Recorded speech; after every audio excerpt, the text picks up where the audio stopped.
Panahon na raw para bumalik ang Pilipinas sa ICC ayon sa ilang pinuno ng Kamara.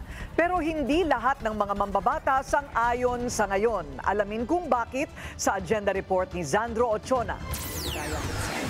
Walang nakikitang dahilan ng ilang kongresista para hindi muling bumalik ang Pilipinas sa Rome Statute, ang treaty na lumikha sa International Criminal Court. Matataas na leader ng Kamara ang bukas sa ideyang ito.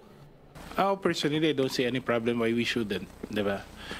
If there is that step and if there is that initiative on the part of the administration, I would support it.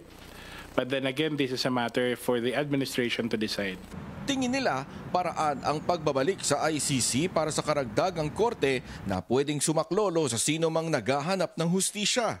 Dapat talagang i-consider ulit na, it's just me. Should consider na rejoining. Sabi ko in cases na maulit-ulit mga ganitong problema, so meron pa rin tayong tool or meron tayong measuring stick for that. Tukoy naman daw ang mga kasong pwedeng idulog sa ICC kaya nais nilang bumalik ang bansa sa international treaty. If the state or the government has failed to conduct a genuine investigation or prosecution of particular crimes. And what are those? Crimes against humanity, war crimes, genocide, or crimes of aggression. And if the state or the government has failed to act on it and provide justice to the victims, where do we go now? Ang Makabayan Bloc kabilang sa mga kongresistang naghain ng resolusyon para udyokan ng pamahalaan na makipagkoordina sa ICC.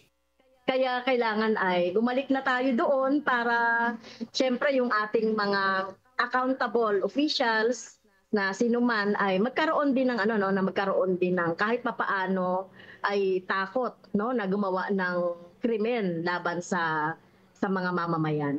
Pero tingin ng ibang kongresista, hindi pa ngayon ang tamang panahon para bumalik sa ICC.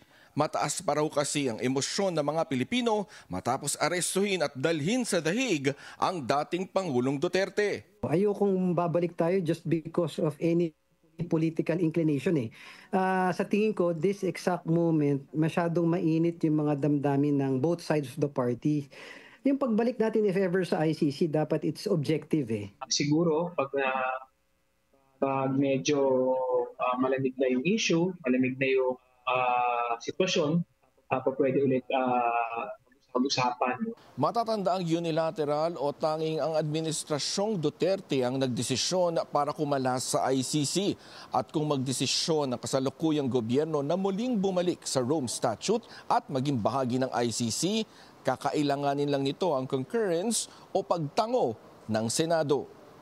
Para sa agenda, Zandro Ochona, Billionario News Channel.